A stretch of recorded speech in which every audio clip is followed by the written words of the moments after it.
N'est-ce pas vrai? Dans l'expérience, dans notre histoire, dans ce principe, que nous ne faisons jamais de progrès spirituel et qu'il n'y a jamais de croissance, sauf à travers le conflit.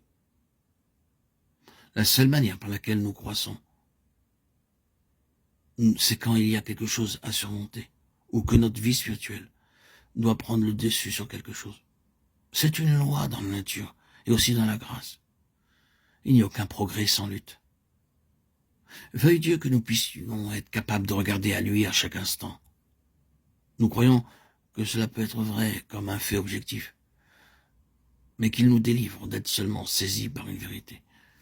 Le Seigneur désire des gens qui entrent réellement dans ce domaine, non pas sur le plan doctrinal ni dans le domaine de la connaissance biblique, mais qui le possèdent réellement. Et c'est quand vous venez réellement vous placer sous le contrôle du Saint-Esprit que vous êtes dans la voie de la réalité, et que la foi dans le Seigneur devient concrète et très pratique. Jéricho a un aspect représentatif. C'est le grand exemple d'un principe spirituel.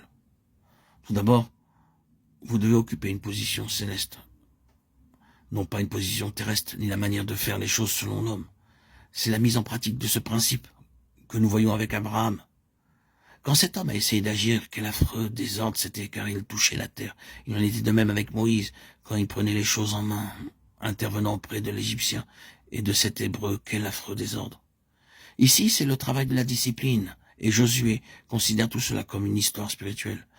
À Jéricho, nous constatons qu'il n'y a pas d'arme charnelle, aucune pensée humaine, rien ne procède de l'homme. Si ce n'est pas céleste, cela n'a pas de valeur. Les choses n'arrivent pas ainsi sur cette terre. Nous pouvons marcher autour, non seulement 7 jours, mais toute notre vie, mais rien n'arrivera à moins que nous ne soyons dans une position céleste. À moins que le ciel entre en scène. Jéricho, c'est l'homme mis de côté, exclu. C'est céleste. Bien, cela c'est la base. Et les murailles sont tombées. Les murailles de Jéricho se sont écroulées lorsque vous placez sur le côté céleste. Ensuite, vous trouvez aussitôt que si l'ennemi ne peut pas réussir en résistant ouvertement, il essaiera des tactiques plus subtiles. Il ne peut pas réussir par résistance ouverte si vous et moi, nous sommes dans notre position céleste et la conservons. Et gardez-la, car c'est ce que Jéricho signifie. Ils n'ont pas pris la ville le premier jour, mais ils sont maintenus dans la foi en le déclarant, et par cette foi, au dernier jour, ils l'ont confirmé en maintenant leur position céleste. Ils ne l'ont pas abandonné. Nous ne tenons pas toujours tout dès le premier ou le deuxième jour. Il doit y avoir un maintien de la position dans la foi, et l'ennemi est complètement défait quand cette position est réellement tenue de cette manière.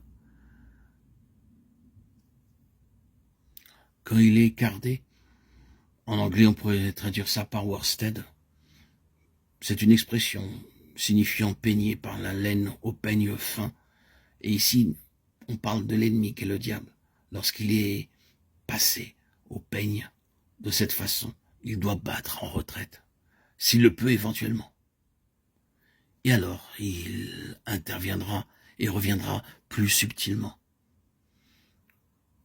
Est-ce que cela ne se réfère pas aux Gabaonites?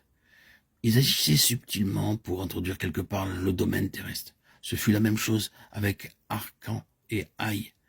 Le manteau babylonien et les pièces d'or intouchées du terrestre. L'accord passé avec les Gabaonites constituait une intrusion du domaine terrestre.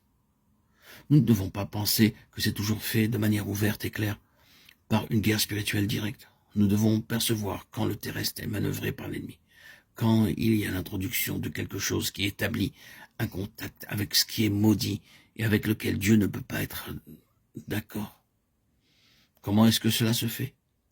Vous savez bien sûr que Gilgal était le lieu d'où il partait. Gilgal, le lieu où l'opprobre avait été roulé au loin, l'endroit où la chair était mise de côté. Mais ils ne sont pas remontés à Gilgal après Jéricho.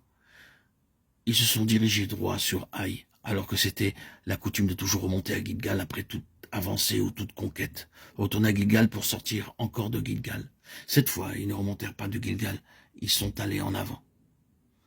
Soyons donc près de la croix et ne supposons jamais que parce que le Seigneur a béni en accordant la réussite, nous pouvons aller où bon nous semble. La croix n'est pas quelque chose que nous pouvons laisser en arrière et mettre de côté. C'est quelque chose qui doit être avec nous sans cesse. C'est notre sécurité. C'est la voie céleste. La nature de la voie céleste. Le chemin. pour atteindre la finalité de Dieu. Que le Seigneur nous garde dans cela.